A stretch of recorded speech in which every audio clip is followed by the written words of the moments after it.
Mr. Speaker, in the last budget, the government claimed that they were adding more food inspectors, but now we learn Conservatives are actually cutting back, leaving the City of Vancouver without a dedicated food inspection team. The people who make sure our food is safe are now warning us that our food safety system is being pushed beyond its limits. Mr. Speaker, all Canadians should be able to put a meal on the table that they know is safe for their kids. When will the minister prioritize the safety for all Canadians and their children and put back those inspectors that's being cut from that department? The Honourable Minister of Health.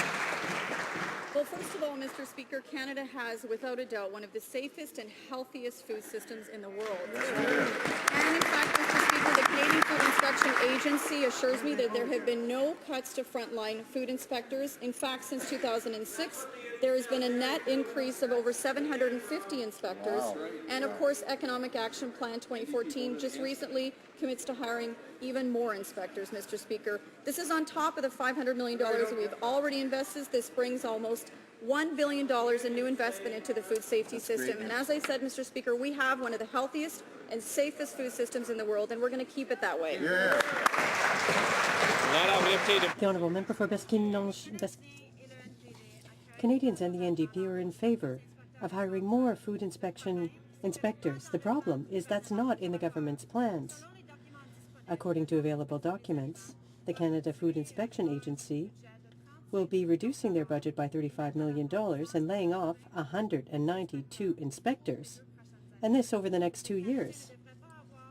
Canadians shouldn't have to go and buy their groceries hoping that they won't get sick because of spoiled foods, just because the Conservatives want to go into an election with a balanced budget.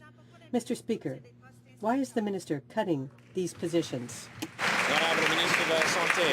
I'd like to quote the Leader of the Opposition himself shortly after Economic Action Plan 2014, who said, quote, "There is good news in the budget with regards to food safety, including the hiring of 200 new food inspectors. A good idea," is what his quote is. And Mr. Speaker, the information the member is quoting is incorrect.